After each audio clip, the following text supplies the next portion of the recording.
사람들과 섞여 살 때는 잘 드러나지 않지만은 그러나 속으로는 마음이 흔들리고 마음이 텅 빈 것 같고 왠지 서글픈 생각이 드는 그런 분이 우리 가운데도 적지 않게 있을 것이라 생각합니다.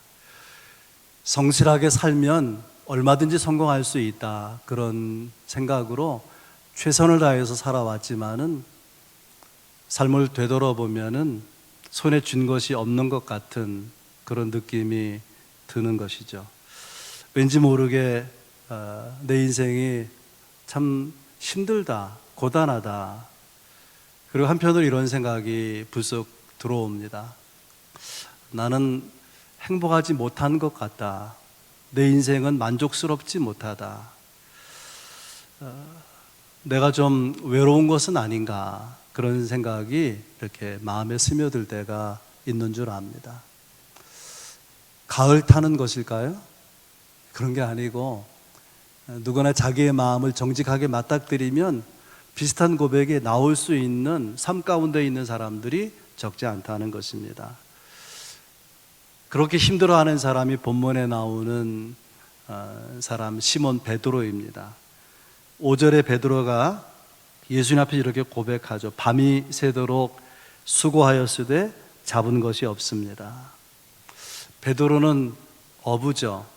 그래서 여느 날과 마찬가지로 그날도 배를 띄워서 그물을 던집니다. 밤 시간에 7시에, 8시에, 9시에, 11시에, 새벽 시간까지 계속해서 희망을 가지고 그물을 내리는데 들어올리면 빈 그물인 거예요. 마음이 얼마나 허전하겠습니까? 그래서 그물 내리는 것을 포기하고 이렇게 무토로 돌아와서 그물을 정리합니다. 그 베드로의 인생이 이렇게 비어 있는 것 같은 그런 느낌을 지울 수가 없습니다. 여러분이 잘 아는 오늘 내용이죠. 3가지 내용으로 나눠서 함께 묵상하고 은혜받기 원하는데요. 베드로를 찾아오시는 주님, 찾아오신 주님을 만나서 순종하고 회개하는 베드로, 그 모습을 보고 제자로, 전도자로 부르시는 주님의 모습, 이 3가지 함께 나누면서 은혜받기 원합니다. 먼저 찾아오시는 주님을 생각해 보겠습니다. 베드로가 이렇게 헛수고의 밤을 지나고 아침을 맞았을 때에 예수님께서 베드로에게 다가오시게 되는데 해변에 적지 않은 사람들이 있었습니다. 예수님 눈에 2척의 배가 들어와요. 당연히 한 척은 시몬 베드로의 배이고 또 한 척은 아마도 야고보 요한의 배였을 것입니다. 3절 말씀입니다. 예수께서 한 배에 오르시니 그 배는 시몬의 배라. 2척의 배가, 물론 많은 배들이 해변에 있지만 눈에 2척의 배가 들어왔는데 예수님께 그 중에 한 배, 베드로의 배에 오르셨다고 하는 거예요. 다시 말하면은 예수님께서 베드로에게 다가오신 것이죠. 헛수고의 밤을 보내고 나서 실패의 현장에 예수님께서 찾아와 주신 이것이 은총입니다. 다가오셔서 예수님께서 배를 쓰자고 하시고 베드로는 자기 배를 내주게 되는데요. 3절을 다시 읽어보겠습니다. 예수께서 한 배에 오르시니 그 배는 시몬의 배라. 육지에서 조금 떼기를 청하시고 앉으사 배에서 무리를 가르치시더니. 시몬 베드로의 배는 고기잡이 배죠. 근데 이 순간 베드로의 고기잡이 배는 예수님께서 말씀을 선포하시는 강단, 설교단이 되어서 예수님께서 배에 오르셔서 저 해변에 무리지어 있는 사람들을 바라보시면서 하나님 나라의 복음을 선포하셨습니다.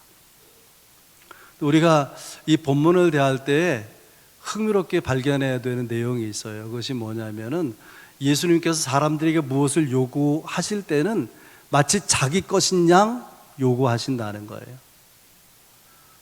예수님께서 예루살렘 성으로 돌아가실 때 장면을 생각해 보세요. 예수님께서 뭔가를 타고 돌아가셔야 되는데 제자들이 그걸 걱정하죠. 그때 2명의 제자를 예수님이 보내시면서 맞은편 마을로 가서 보면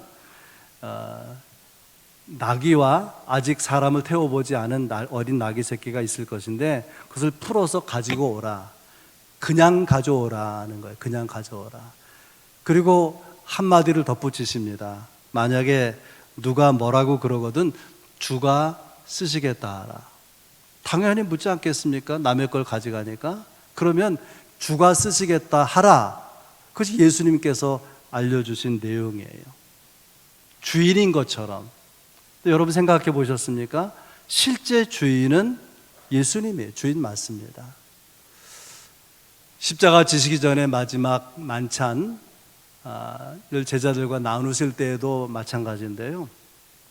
유월절 식사를 할 장소가 필요한데 제자들을 걱정하니까 예수님께서 2명의 제자를 동네로 성 안으로 들여보내시면서 이렇게 말씀하십니다. 너희가 성내로 들어가면 물 한 동이를 가지고 가는 사람을 만나게 될 것인데 그가 들어가는 집으로 따라 들어가서 그 집 주인에게 말하기를 선생님이 제자들과 함께 유월절 식사를 하려고 하는데 어디를 쓰면 좋겠습니까? 어떤 객실, 어느 방을 쓰면 좋겠느냐?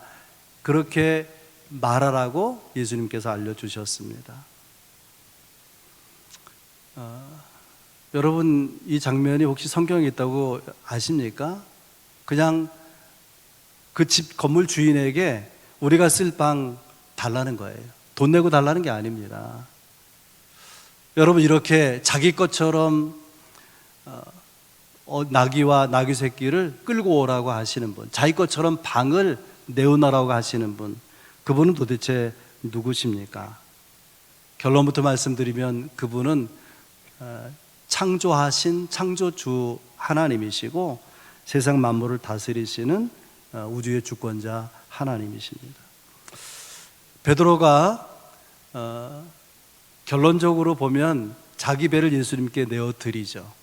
그래서 예수님 그 배를 사용하십니다. 이 장면을 여러분에게 적용해 보시길 바라요. 여러분은 여러분의 것을 내어드린 적이 있습니까? 주님이 쓰시도록 여러분의 집을, 여러분의 시간을, 여러분의 재능을, 여러분의 돈을. 그건 사실 생각해 보면 근본적으로 주님의 것이에요. 주님의 것. 주님의 것인데 주님이 요구하실 때 내어드린 적이 있느냐, 그런 말입니다. 베드로는 밤새 그물질했지만 빈 그물을 끌어올릴 수밖에 없었어요. 빈손, 비어 있는 거죠. 베드로가 예수님의 주권을 인정하고 말씀에 응답했을 때에 만선의 기쁨을 누리지 않습니까? 여러분에게 무엇인가 요구했을 때 여러분 응답하면 여러분의 삶을 풍성하게 하실 것입니다. 아무튼 중요한 것은 헛수고의 밤을 지내고 빈손이었을 때에 베드로가 주님께 다가서서 자기 사정을 아는 것이 아니라 주님이 먼저 찾아오셔서 베드로에게 다가와 주셨다는 거예요. 그렇게 주님은 우리를 대하신다고 하는 것, 그런 은혜가 우리 가운데 있다는 것을 꼭 붙들 수 있기를 바랍니다. 두 번째 나누고 싶은 것은 그렇게 다가오신 주님께 베드로가 2가지 응답을 해요. 순종과 회개의 응답을 하게 되는데 예수님께서 말씀을 마치시고 베드로에게 이렇게 말씀하십니다. 4절에 보면 깊은 데로 가서 그물을 내려 고기를 잡으라. 베드로 입장에서는 인간적으로 순종하기 어려운 말씀이에요. 시간적으로 볼 때도 경험적으로 볼 때도 그렇습니다. 왜냐하면 갈릴리의 어부들은 밤에 그물을 내린다 그래요. 밤에 고기들의 활동이 왕성해지고 수면 위로 올라오니까 그걸 보고 그물을 던지면 고기를 많이 잡게 되는 거죠. 그렇게 고기가 많이 잡힐 수 있는 밤 시간이 다 지나가 버리고 아침이 되었을 때에 그물을 던진다는 것은 상식에 맞지 않는 거죠. 시간적으로 맞지 않는 거예요. 고기 입장에서 보면 그물 던지는 게 보일 거 아닙니까?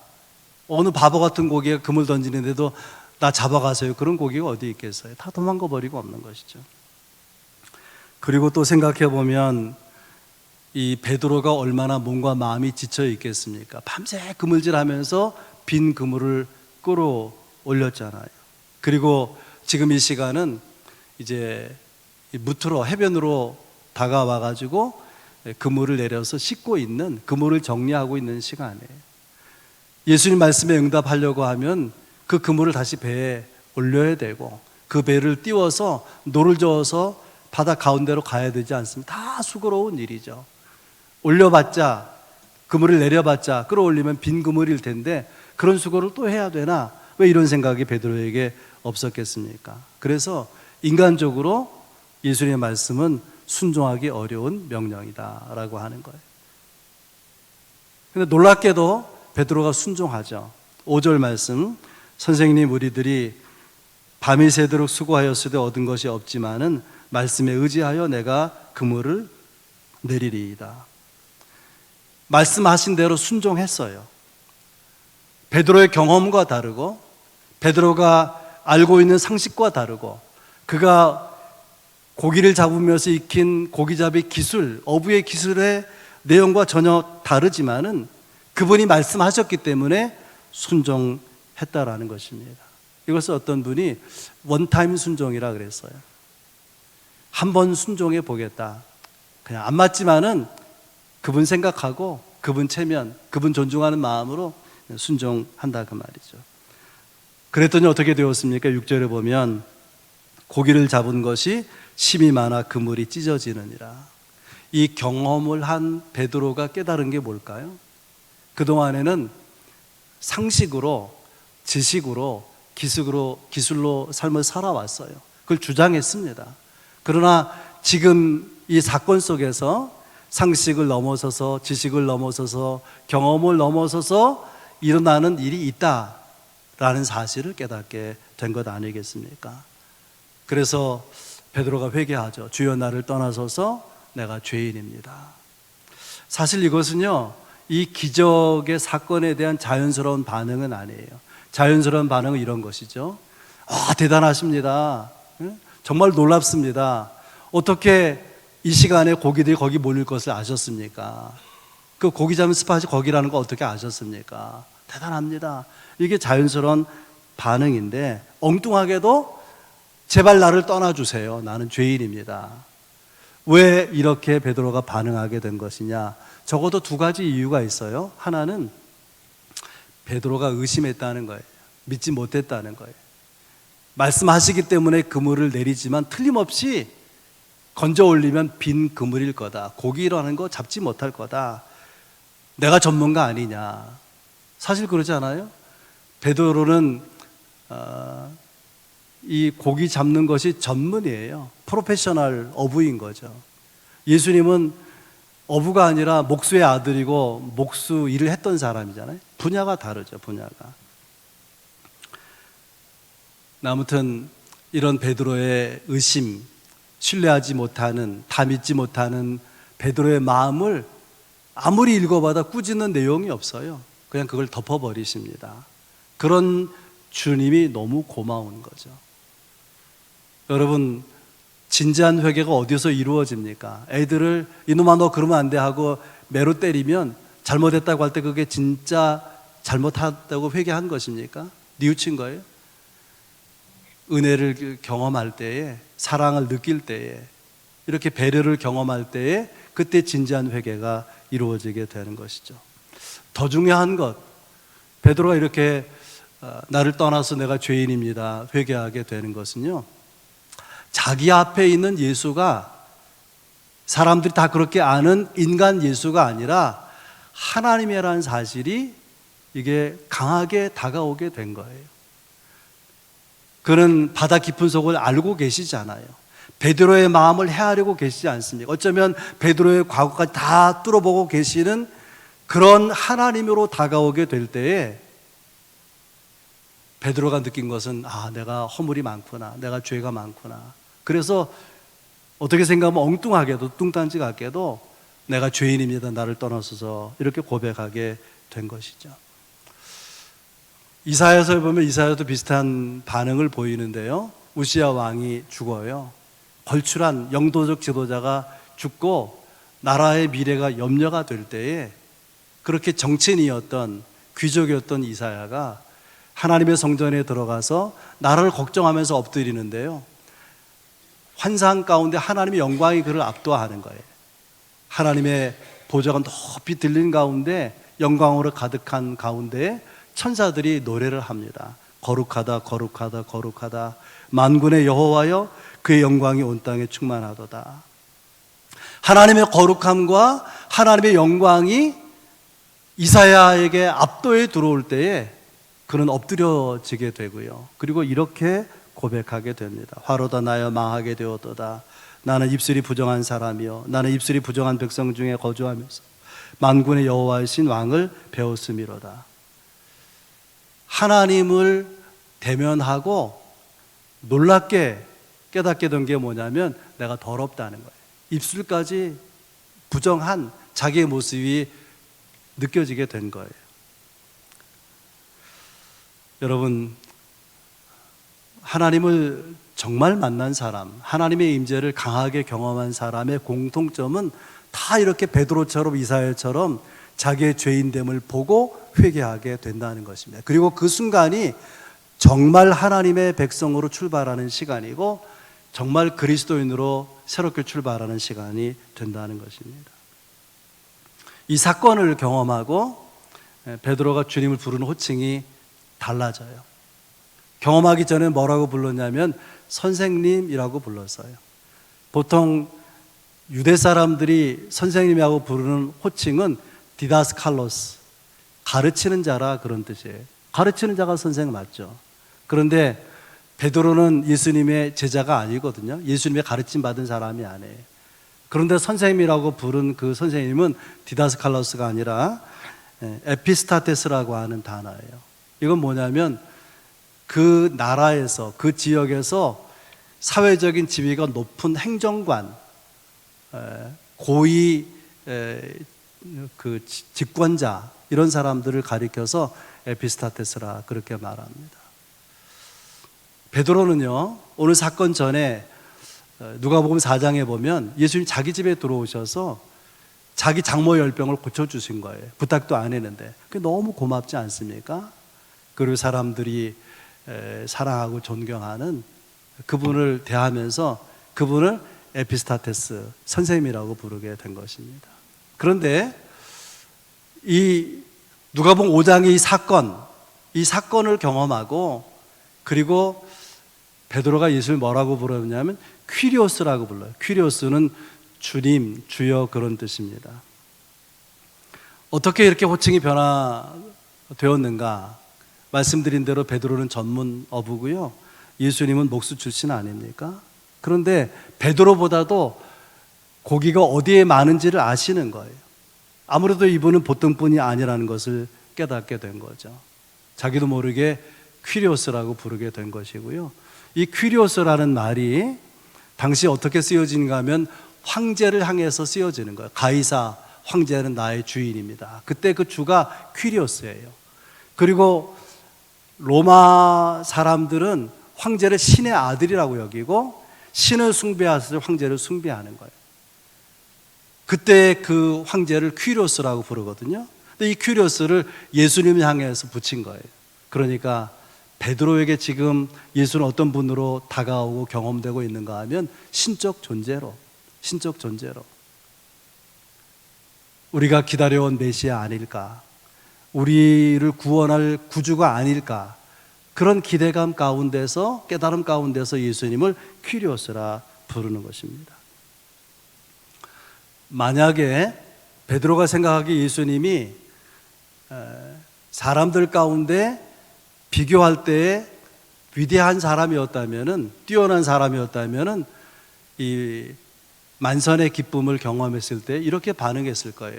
와, 놀랍습니다. 어떻게 거기에 이렇게 고기가 많을 줄 아셨습니까? 그런 분이라면 함께 하고 싶습니다. 저하고 동업해 보지 않겠습니까? 그냥 장소만 알려주면 제가 고기 잡는 수고를 할 것이고 그 이익을 5대5로 나눕시다. 그게 좀 불편하면 8대2도 좋습니다. 그렇게 생각하지 않겠습니까? 그러나 베드로 이 사건을 경험하고 베드로가 생각한 예수님은 비교적 우월한 뛰어난 사람이 아니고 전혀 다른 차원의 존재인 거예요. 말하자면 창조주 하나님이신 거예요. 창조주. 우주 만물을 다스리는 주권자이신 것입니다. 그런 분 앞에 서게 되면서 그는 나를 떠나서 내가 죄인입니다 고백하지 않을 수 없었던 것이죠. 여러분, 예수님 어떻게 생각합니까? 베드로는 그런 뜻으로 주여라고 불렀어요. 우리가 믿는 예수님은 아무렇게나 불러도 괜찮은 분 절대 아닙니다. 존재의 그 차이를 생각하면은 감히 부를 수 없는 분이에요. 절대로 우리가 만홀히 여겨서는 안 될 분입니다. 창조주이시고 구원자이시고 우리의 삶을 결정할 수 있는 주권자이십니다. 예수를 그렇게 알 때에 우리 올바른 신앙에 들어서게 되는 것이고 우리는 주님과 올바른 관계를 가지게 되는 것이죠. 왜 아직도 많은 그리스도인들이 참된 순종의 삶을 살지 못하는가? 여전히 자기가 주인이기 때문에 그래요. 베드로는 주인을 바꾸지 않았습니까? 예수님을 나의 주님이라고 고백하잖아요. 내 경험만 믿고 내 상식만 믿고 내 지혜를 붙들고 내 힘으로 어찌해 보려고 몸부림치는 내가 주인 되어 사는 삶은 빈 그물과 같아요. 사람들이 볼 땐 그렇게 보이지 모르지만 속으로는 허전한 거예요. 서글프고 또 마음이 시린 것입니다. 그러나 베드로처럼 예수가 하나님이시고 예수가 구원자시고 예수가 전능하신 분인 것을 발견하면 그분 앞에 회개하고 그분의 말씀에 순종할 수밖에 없는 거죠. 말씀에 순종해 사랑하고 말씀에 순종해서 용서하고 말씀에 순종해서 헌신하고 주님이 주시는 은혜를 경험하게 될 것입니다. 이렇게 주님을 만나서 달라지고 있는 베드로를 예수님께서 부르시는데요. 오늘 본문 누가복음 5장인데 누가복음 4장에 보게 되면 마지막 부분에 예수님께서 어떤 동네에서 어떤 마을에서 열심히 사역하시는 모습이 그려져 있습니다. 사람들은 예수를 만나기 위해서 몰려오게 되고 예수님 병든 사람을 고치고 귀신 들린 사람의 귀신을 쫓아내고 사람들은 그런 능력의 예수님을 보면서 그 동네에 오래 머물러서 계속 계셔주기를 원했는데요. 예수님이 딱 거절합니다. 예수님에 대해 생각할 때에 거절하신 예수님 생각해 본 적이 있어요? 주님이 거절하시는 거예요. 그러면서 말씀하시기를 누가복음 4장 43절 내가 다른 동네들에서도 하나님 나라 복음을 전하여야 하리니 나는 이 일을 위하여 보내심을 받았노라. 예수님은 한 마을이 아니라 모든 마을을, 한 도시가 아니라 모든 도시를, 한 민족이 아니라 모든 민족에게 복음을 전하기 위해서 오셨다는 것입니다. 그리고 이어지는 내용이 오늘 본문에 베드로를 부르시는 장면이에요. 10절입니다. 예수께서 시몬에게 이르시되 무서워하지 말라. 이제부로는 내가 사람을 취하리라. 베드로는 고기 잡는 사람이에요. 고기 잡는 어부입니다. 그런데 이제 전혀 새로운 차원의 삶으로, 전혀 새로운 삶으로 베드로를 초청하고 계신 것이죠. 제자로 부르시고 전도자로 부르시고 계신 것입니다. 전도가 무엇일까요? 전도는 하나님을 알지 못하는 사람, 그 마음과 삶 가운데 예수가 없는 사람에게 복음을 전해서 하나님을 알도록, 섬기도록, 예수를 영접할 수 있도록 만드는 것, 그것이 전도 아니겠습니까? 이 전도가 왜 중요하냐? 생명의 변화가 일어나죠.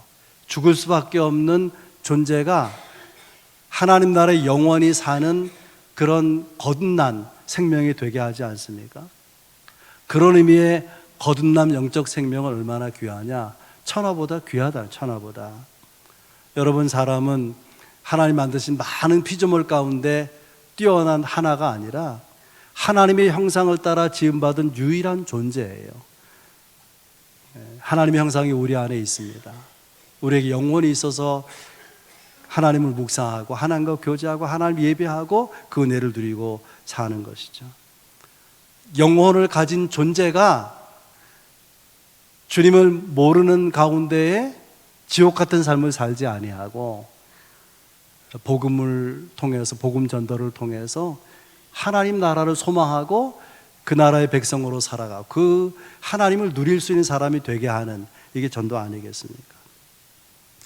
마태복음 4장 19절에는 오늘 본문 10절을 조금 이렇게 표현을 바꿔서 이렇게 설명합니다. 말씀하시되 나를 따라오라. 내가 너희를 사람을 낚는 어부가 되게 하리라. 오늘 본문에서는 사람을 취하리라. 이제부로는 사람을 취하리라. 그런데 마태복음에서는 나를 따라오라, 이 표현이 있어요. 나를 따라오라. 그리하면 사람을 낚는 어부가 될 것이다 말씀하십니다. 베드로가 어떻게 응답하죠? 오늘 본문 11절에 보면 그들이 베드로를 육지에 대고 모든 것을 버려두고 예수를 따르니라. 설교 제목을 정할 때 모든 것을 버려두고 예수를 따르니라. 길죠. 그래서 다 빼고 버려두고 따르니라. 그렇게 정한 것입니다. 뭘 버렸죠? 배를, 그물을 버려두고 주님을 따른 거예요. 배와 그물은 베드로의 밥줄입니다. 그는 어부니까. 말하자면 주님을 따르기 위해서 자기의 인생을 던진 거예요. 승부를 건 것입니다. 인간적으로는 버리는 것이 어렵죠. 버리는 결단이 어려운 것인데 성경을 보면 베드로가 조금의 망설이나 주저함이 없어요. 그 즉각적으로 기쁘게 따라 나섭니다. 이유가 무엇이냐? 저는 두 가지 이유가 있다고 생각해요. 이 사건을 경험하고 죄인을 부르시는 은혜를 경험한 거예요. 죄인에게 찾아와 주시고 그를 만나 주신 은혜를 경험한 거예요. 또 한 가지는 만나고 보니까 그분이 인간 예수가 아니라 하나님이라고. 하나님이 그에게 말씀하시고 나를 따라오라. 어떻게 거부할 수가 있겠어요? 어떻게? 여러분 전도하십니까? 그러면 나를 따라오라고 하는 명령을 여러분이 잘 따라가고 계신 것입니다. 여러분이 신앙생활하면서 여러분을 통해서 아무도 구원받지 못했다거나 여러분을 통해서 아무도 교회 다니게 된 사람이 없다고 한다면 신앙생활을 잘 못하고 계신 것입니다. 가장 정상적인 신앙생활은 주일이면 와서 예배하고 헌금하는 게 아니에요. 그것을 포함해서 영혼을 구원하는 전도가 있어야 되는 거예요. 그것을 위해서 베드로를 부르시고 또한 우리를 부르시는 것입니다. 이 마태복음과 오늘 보면 누가복음을 연결해가지고 중요한 부분을 압축하면 이 목적을 위해서 예수님이 오신 거예요. 나를 따라오라. 나를 따라오라. 그리고 베드로는 따르니라. 모든 것을 버리고 따르니라. 그렇게 따를 수 있도록 하기 위해서 따라오면 내가 너로 사람을 낚는 어부가 되게 하리라. 이렇게 말씀하십니다. 이걸 정리해보면 이런 구조예요. 나를 따라오라는 것은 명령이죠. 주님의 명령이에요. 그리고 사람을 낚는 어부가 되게 하리라. 이것은 주님의 약속입니다. 약속의 말씀 믿고 순종한 결과가 따르니라. 그것이 아니겠습니까? 전도에 대해서 말하면은 나 같은 사람이 전도를 해. 나는 전도할 주제가 못 돼, 능력이 못 돼, 그 은사도 없어 나는. 그렇게 생각할지 몰라요. 책임이라는 영어를 영어 단어가 뭐냐면 responsibility인데 두 개의 단어가 합해진 거예요. response 플러스 ability. response는 응답이에요. 나를 따라오라. 거기에 내가 response 하면은 응답하면 ability 능력을 주신다는 말이죠. 여러분 전도를 잘하느냐 못하느냐 그 능력 고민할 필요 없어요. 능력은 주님이 주시는 거예요. 우리가 고민하고 결단하는 것은 순종하는 거예요. 나를 따라오라. 그 말은 전도하라 그 말 아닙니까? 전도하라는 나를 따라오는 명령에 순종하면 사람을 낚는 어부가 되는 능력을 주신다 그런 뜻입니다. 예수님께서 복음서를 읽어보면 2명씩 제자들을 짝을 지어서 전도 현장에 파송하시는데 그냥 보내지 않고 능력을 주어서 보내시는 거예요. 어떤 능력이냐면 병을 고치는 능력, 귀신 쫓아내는 능력, 문제를 해결하는 능력을 주어서 보내십니다. 그래서 당당하게 자신 있게 아픈 사람 만나면 기도해 주라는 거예요. 귀신 들린 사람 만나면 그 사람 향해서 예수의 이름으로 귀신에게 명하라, 나가라고 명하라고 말해요. 권세는, 능력은 주님이 주십니다. 우리에게 필요한 것은 전도하는 순종의 삶이죠. 예수님께서 이 디베라 바닷가에, 갈릴리 바닷가에 왜 오셨을까요? 우연히 베드로의 배에 오르신 것일까요? 그냥 심심하니까 깊은 곳에 가서 그물을 내려 고기를 잡으라고 하신 걸까요? 저는 처음부터 베드로를 부르기 위해서 오셨다고 믿습니다. 여러분에게 주님이 다가오신 목적이 무엇일까요? 예수 믿고 구원받고 천국 가라는 것이 물론 맞죠. 그러나 처음부터 우리 모든 사람을 향해서 제자로 부르시고 전도자로 부르신다는 거예요. 전도하고 있다면 잘 살아가는 것입니다.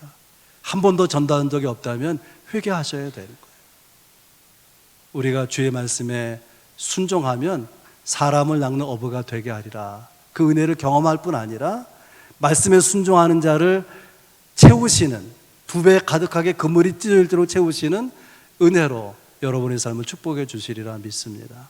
이 은혜가 우리 모두에게 있기를 바랍니다.